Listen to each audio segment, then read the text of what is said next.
ಆಕಾಶವಾಣಿ ಪ್ರದೇಶ ಸಮಾಚಾರ ಓದುತ್ತಿರುವವರು ವಿವೇಕಾದಿತ್ಯ ಕನಿಯಾಲ. ಪ್ರಧಾನಮಂತ್ರಿ ನರೇಂದ್ರ ಮೋದಿ ಅವರ ನೇತೃತ್ವದಲ್ಲಿ ಭಾರತ ತ್ವರಿತ ಅಭಿವೃದ್ಧಿಯನ್ನು ಕಾಣುತ್ತಿದೆ.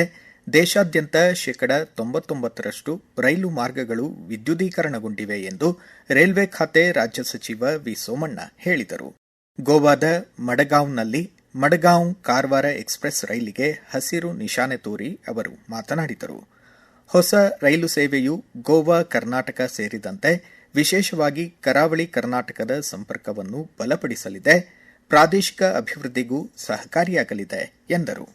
ಕರ್ನಾಟಕದಿಂದ ರಾಜ್ಯಸಭೆಗೆ ಅವಿರೋಧವಾಗಿ ಆಯ್ಕೆಯಾಗಿರುವ ಅಖಿಲ ಭಾರತ ಕಾಂಗ್ರೆಸ್ ಸಮಿತಿ ಅಧ್ಯಕ್ಷ ಮಲ್ಲಿಕಾರ್ಜುನ ಖರ್ಗೆ, ನೇತಾರರಾದ ಪವನ್ ಖೇರಾ ಹಾಗೂ ಮನ್ಸೂರ್ ಅಲಿ ಖಾನ್ ಅವರಿಗೆ ಉಪಮುಖ್ಯಮಂತ್ರಿ ಡಾ ಜಿ ಪರಮೇಶ್ವರ್ ಹೃತ್ಪೂರ್ವಕ ಅಭಿನಂದನೆಗಳನ್ನು ಸಲ್ಲಿಸಿದ್ದಾರೆ. ಅವರ ಅನುಭವ, ನಾಯಕತ್ವ ಮತ್ತು ಜನಪರ ಬದ್ಧತೆ ರಾಜ್ಯ ಹಾಗೂ ದೇಶದ ಅಭಿವೃದ್ಧಿಗೆ ಇನ್ನಷ್ಟು ಕೊಡುಗೆ ನೀಡಲಿ ಎಂದು ಹಾರೈಸಿದ್ದಾರೆ. 2047ರ ವೇಳೆಗೆ ವಿಕಸಿತ ಭಾರತಕ್ಕಾಗಿ ಅಂತರ್ಗತ ಮಾನವ ಅಭಿವೃದ್ಧಿ ಧ್ಯೇಯದೊಂದಿಗೆ ಪ್ರಧಾನಮಂತ್ರಿ ನರೇಂದ್ರ ಮೋದಿ ಅಧ್ಯಕ್ಷತೆಯಲ್ಲಿ ಹೊಸದಿಲ್ಲಿಯ ರಾಷ್ಟ್ರಪತಿ ಭವನದ ಸಾಂಸ್ಕೃತಿಕ ಕೇಂದ್ರದಲ್ಲಿ ನೀತಿ ಆಯೋಗದ 11ನೇ ಆಡಳಿತ ಮಂಡಳಿ ಸಭೆ ಜರುಗಿತು. ಸಮಾಜದ ಎಲ್ಲ ವರ್ಗಗಳು ಹಾಗೂ ಪ್ರದೇಶಗಳ ನಾಗರಿಕರ ಯೋಗಕ್ಷೇಮ ಮತ್ತು ಅಭಿವೃದ್ಧಿಯನ್ನು ಸಾಕಾರಗೊಳಿಸಿ ಸಕಾರಾತ್ಮಕ ಫಲಿತಾಂಶಗಳಾಗಿ ಪರಿವರ್ತಿಸುವ ಕುರಿತು ಸಭೆಯಲ್ಲಿ ಚರ್ಚೆ ನಡೆಯಿತು.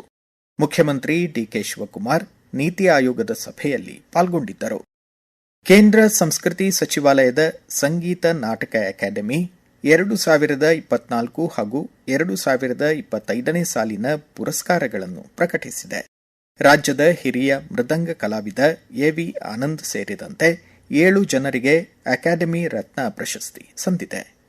ಚಿತ್ರ ನಿರ್ದೇಶಕ ಟಿಎಸ್ ನಾಗಾಭರಣ, ಯಕ್ಷಗಾನ ಕಲಾವಿದ ಕೆರೆಮನೆ ಶಿವಾನಂದ ಹೆಗಡೆ ಅವರು ಅಕಾಡೆಮಿ ಪುರಸ್ಕಾರಕ್ಕೆ ಭಾಜನರಾಗಿದ್ದಾರೆ.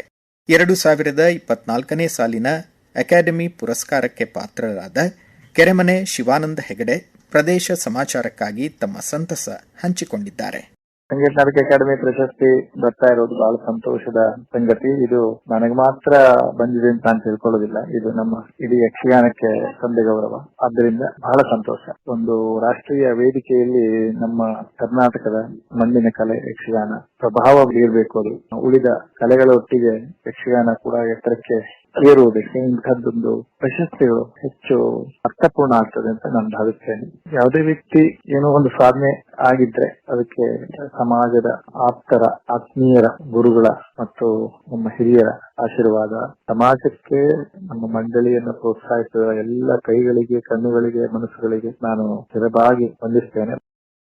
ಆರೋಗ್ಯಕರ ವೃದ್ಧಾಪ್ಯಕ್ಕಾಗಿ ಯೋಗ ಎಂಬ ಘೋಷವಾಕ್ಯದೊಂದಿಗೆ ಅಂತಾರಾಷ್ಟ್ರೀಯ ಯೋಗ ದಿನಾಚರಣೆಯನ್ನು 21ನೇ ತಾರೀಖು ಬೆಳಗ್ಗೆ 7 ಗಂಟೆಗೆ ಬಳ್ಳಾರಿಯ ಶೆಟ್ರ ಗುರುಶಾಂತಪ್ಪ ಪದವಿ ಪೂರ್ವ ಕಾಲೇಜು ಮೈದಾನದಲ್ಲಿ ಅರ್ಥಪೂರ್ಣವಾಗಿ ಆಚರಿಸಲು ಯೋಜಿಸಲಾಗಿದೆ ಎಂದು ಅಪರ ಜಿಲ್ಲಾಧಿಕಾರಿ ಮೊಹಮ್ಮದ್ ಜುಬೇರ್ ತಿಳಿಸಿದ್ದಾರೆ. ಪೂರ್ವಭಾವಿಯಾಗಿ 19ನೇ ತಾರೀಖು ಯೋಗ ಜಾಥಾ ಸಹ ಆಯೋಜಿಸಲಾಗಿದೆ.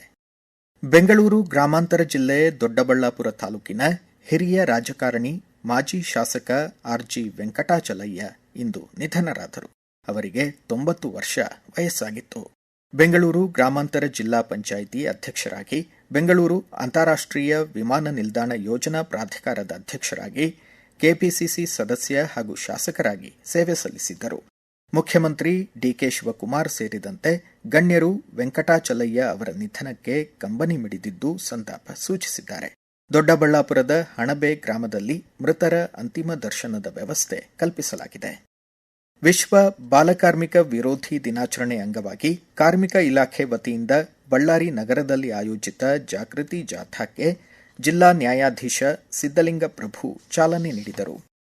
ರಾಜ್ಯದ ನಾವೀನ್ಯತೆ, ನೇತೃತ್ವದ ಆರ್ಥಿಕತೆಯನ್ನು ಬಲಪಡಿಸುವ ಗಮನಾರ್ಹ ಹೆಜ್ಜೆಯಾಗಿ ನವೋದ್ಯಮಗಳ ಬೆಳವಣಿಗೆಯನ್ನು ವರ್ಧಿಸಲು, ಉದ್ಯಮ ಶೈಕ್ಷಣಿಕ ಸಹಯೋಗ ಹೆಚ್ಚಿಸಲು ಹಾಗೂ ಡೀಪ್ ಟೆಕ್ ನಾವೀನ್ಯತೆ ಉತ್ತೇಜಿಸಲು 27 ಕೋಟಿ 19 ಲಕ್ಷ ರೂಪಾಯಿ ಮೊತ್ತದ 4 ಉಪಕ್ರಮಗಳಿಗೆ ರಾಜ್ಯ ಸರ್ಕಾರ ಅನುಮೋದನೆ ನೀಡಿದೆ ಎಂದು ಮಾಹಿತಿ ಮತ್ತು ಜೈವಿಕ ತಂತ್ರಜ್ಞಾನ ಖಾತೆ ಸಚಿವ ಪ್ರಿಯಾಂಕ್ ಖರ್ಗೆ ತಿಳಿಸಿದ್ದಾರೆ. ಪ್ರಧಾನಮಂತ್ರಿ ಸ್ವನಿಧಿ ಯೋಜನೆಯಡಿ ಯಾದಗಿರಿ ನಗರಸಭೆ ವ್ಯಾಪ್ತಿಯ 1750 ಬೀದಿ ಬದಿ ವ್ಯಾಪಾರಿಗಳಿಗೆ ಸಾಲ ಸೌಲಭ್ಯ ಒದಗಿಸಲಾಗಿದೆ ಎಂದು ಪೌರಾಯುಕ್ತ ಉಮೇಶ್ ಚೌಹಾಣ್ ತಿಳಿಸಿದ್ದಾರೆ. ಇಲ್ಲಿಗೆ ಪ್ರದೇಶ ಸಮಾಚಾರ ಮುಕ್ತಾಯವಾಯಿತು. ನಮ್ಮ ಮುಂದಿನ ರಾಷ್ಟ್ರೀಯ ವಾರ್ತಾ ಪ್ರಸಾರ ಮಧ್ಯಾಹ್ನ 1:10 PM.